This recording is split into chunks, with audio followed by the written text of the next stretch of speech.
라이트 앤 딜레이트 말씀 묵상의 시간입니다. 사랑하는 주님, 오늘도 저희들에게 새 날을 열어주시고 주님 앞으로 나올 수 있도록 주님 앞에 마음을 열고 주님의 말씀을 들을 마음과 또 생각을 주심을 감사드립니다.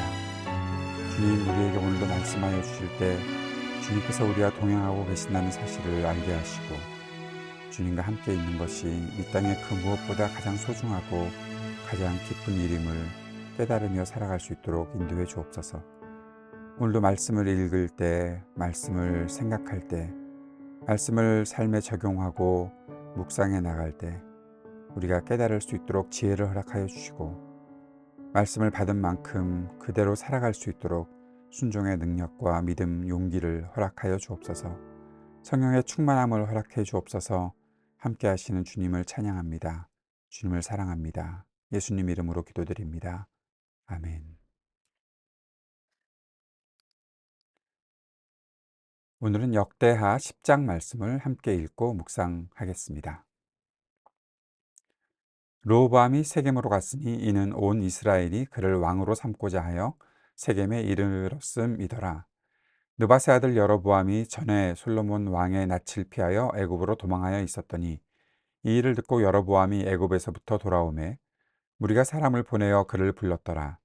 여로보암과 온 이스라엘이 와서 르호보암에게 말하여 이르되 왕의 아버지께서 우리의 멍에를 무겁게 하였으나 왕은 이제 왕의 아버지께서 우리에게 시킨 고역과 무거운 멍에를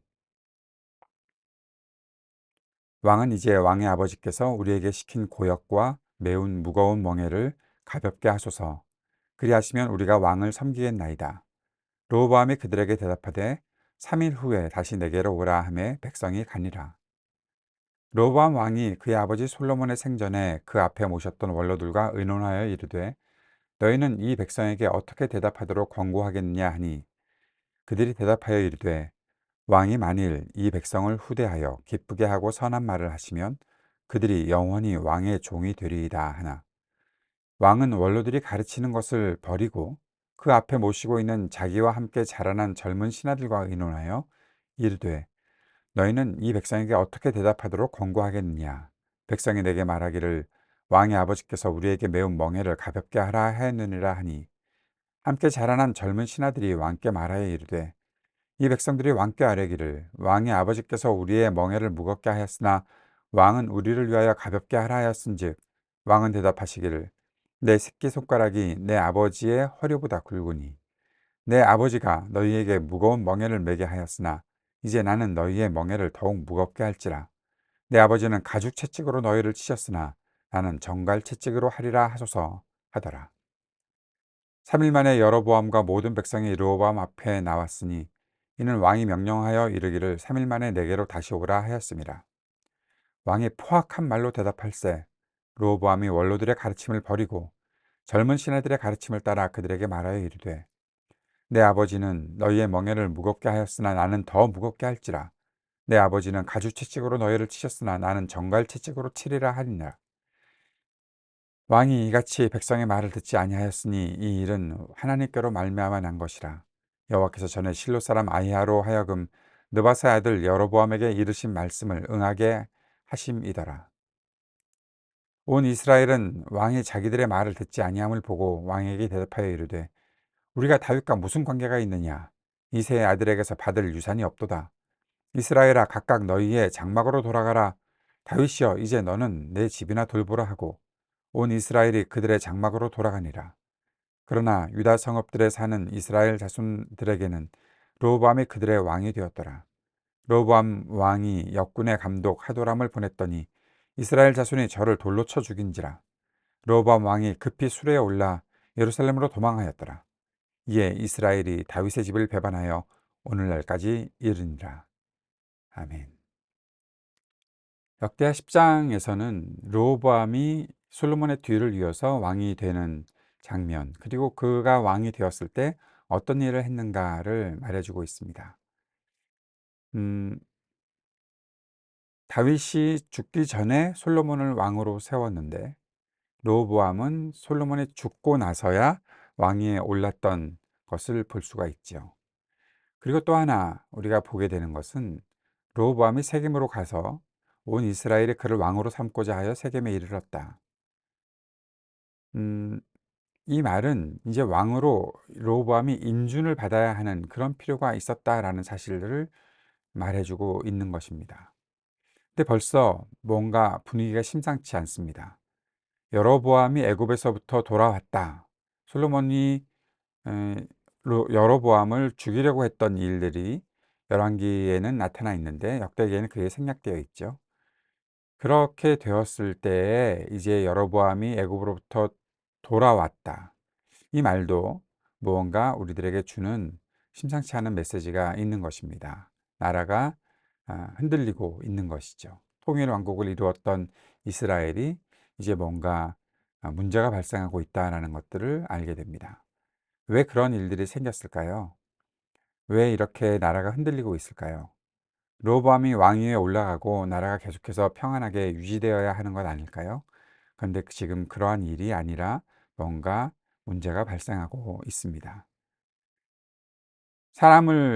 사람들이 여로보암을 불러왔다. 온 이스라엘이 와서 르호보암에게 말하러 가기 전에 여로보암이 사람들의 그 부름을 받았다. 이 모든 것들은 이제 하나님께서 이미 말씀하신 것이기도 합니다. 자, 왜 그랬을까요?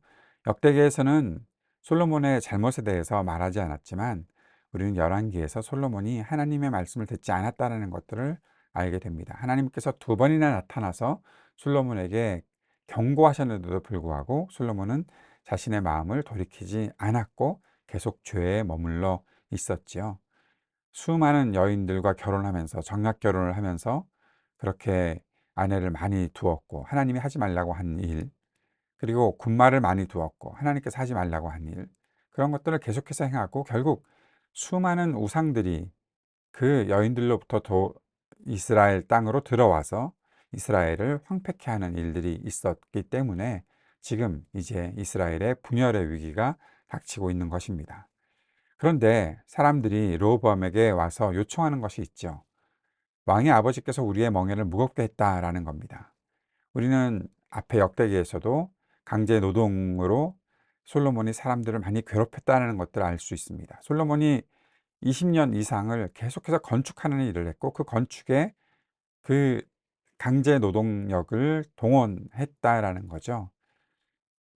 성전을 짓는 것에 있어서는 사람들이 기쁜 마음으로 참여했었습니다. 그러나 솔로몬이 자신의 왕궁을 짓기 시작했을 때부터 그리고 수많은 요새들을 건설했을 때 그 건축했을 때 그 모든 것들에 있어서 노동에 동원되었던 사람들은 이제 이렇게 말하고 있는 겁니다.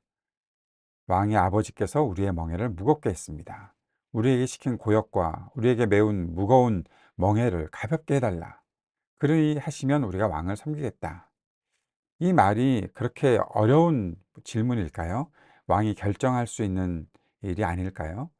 여기에 대해서 3일 후에 다시 내게로 오라 라고 했던 르호보암의 그 마음 자세가 어떠한지, 그가 지도자로서 어떤 마음을 갖고 있는지 우리가 엿볼 수 있는 장면이죠. 6절에 보니까 르호보암은 먼저 솔로몬의 생전에 그 앞에 모셨던, 그러니까 솔로몬과 함께 있었던 원로들과 함께 의논했었습니다. 어떻게 권고할까? 그런데 그들은 왕이 이 백성을 후대하여 기쁘게 하고 선한 말을 하시면 그들이 영원히 왕의 종이 되리이다 라고 이야기했습니다. 그런데 이 르호보암이 원로들이 가르치는 것을 버렸습니다. 그리고 자기와 함께 자라났던 젊은 신하들과 의논했습니다. 어떻게 할까? 그랬더니 이들이 하는 말을 들어보십시오. 10절 하반절에 왕은 대답하시기를 내 새끼손가락이 내 아버지 허리보다 굵으니, 그러니까 아버지가 했던 일보다 더 심한 일을 하라는 것이죠. 너희에게 무거운 멍에를 매게 하였으나 이제 나는 너희의 멍에를 더욱 무겁게 할지라. 내 아버지는 가죽 채찍으로 너희를 쳤으나 나는 정갈 채찍으로 하리라. 이런 것을 권고라고, 이런 것을 조언이라고 할 수 있을까요?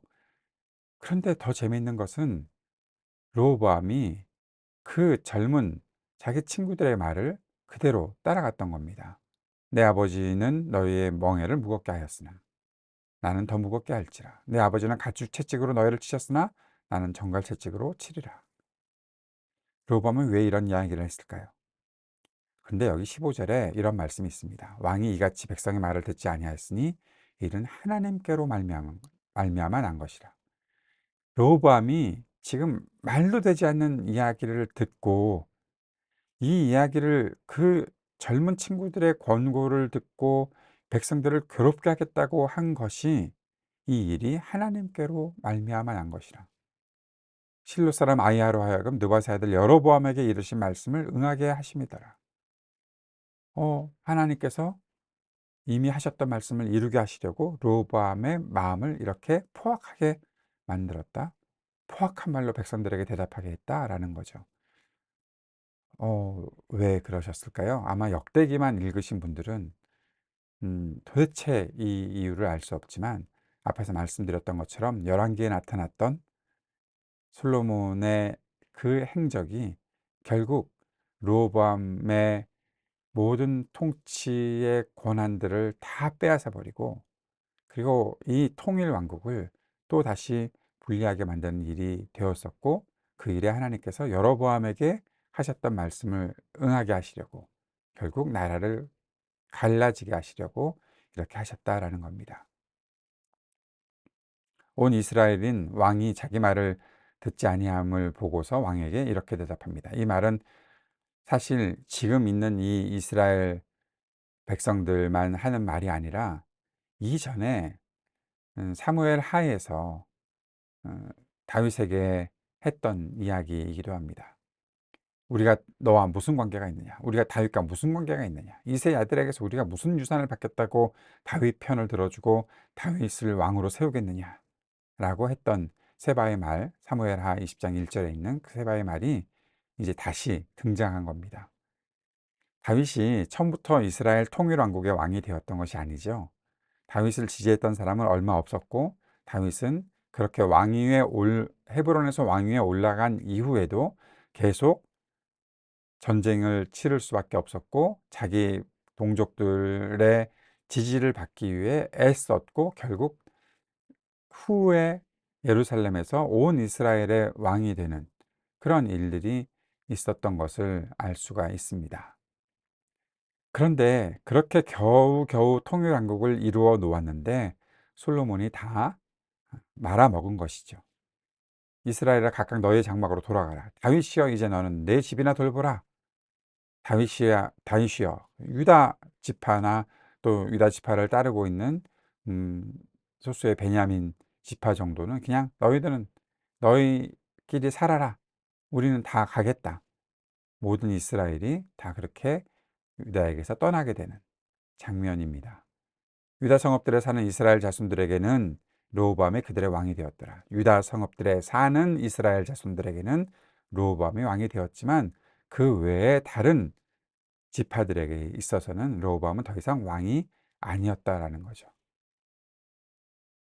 이렇게 어리석고 무딘, 공감 능력 없는 이 르호보암 왕이 자기가 또 노동을 시키려고 감독을 하도람을 보냈더니 이스라엘 자손이 저를 돌로 쳐 죽이는 아주 중요한 사건이 일어나게 됩니다. 그리고 예루살렘으로 르호보암이 도망하였고, 이스라엘이 다윗의 집을 배반하여 오늘까지 이르렀다.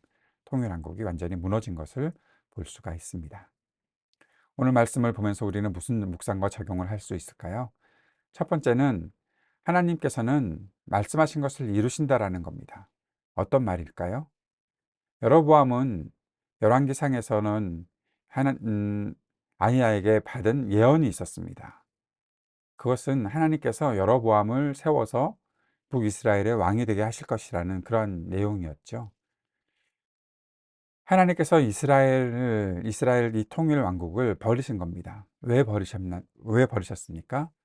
솔로몬이 결국에는 하나님의 경고를 듣지 않았기 때문입니다. 하나님께서 성전 지었다고 영원히 너희와 함께 하겠다 그렇게 약속하셨습니까? 성전 하나 지었다고? 아닙니다. 성전을 지으시고 그곳에 거하시겠다고 하셨던 주님께서 분명히 하셨던 말씀은, 너희 아버지 다윗처럼 살아라. 내 율법, 내 말을 지키며 살아라. 그러면 너의 왕국이 영원히 계속 유지될 것이다. 그러나 그렇지 않으면 이 성전 내가 버릴 것이다 라고 말씀하셨었던 것을 우리가 알 수 있죠. 그 하나님의 말씀이 이루어지는 것입니다. 여러분, 하나님의 말씀이 이루어지는 것이 하나님께서 우리에게 복 주시겠다고 하셨던 좋은 말씀들만 이루어진다고 착각하지 마십시오. 하나님께서 경고하시고 우리를 책망하실 것이다. 말 듣지 않으면 책망하실 것이다 라고 말씀하신 것도 분명히 이루어진다는 사실을 꼭 기억할 수 있어야 합니다. 두 번째는 백성을 귀하게 여길 줄 모르는 사람은 지도자가 되어서는 안 됩니다. 어리석은 지도자는 모든 화합을 무너뜨리는 일을 할 수밖에 없습니다. 왜냐하면 지혜가 모든 평화와 또 모든 것이 하나 되게 하는 것을 가져오는 그 근거가 되는 것인데 지혜가 없는 거죠. 참 재밌지 않습니까? 솔로몬이 잠언을 지어서 아들을 가르치고자 했었는데 하나도 배우지 않았던 르호보암, 음, 이런 일이 있을 수 있습니다. 아무리 가르쳐도 듣지 않습니다. 그래서 꼭 생각해야 되는 것은 참된 지혜에 우리가 귀를 기울일 수 있어야 한다는 거죠. 오늘 지혜의 말씀이 내게 들려온다면 우리에게는 아직 기회가 있는 것입니다. 그러나 지혜가 내 속에서 아무것도 발휘되지 않고 아무것도 들을 수 없게 만든다면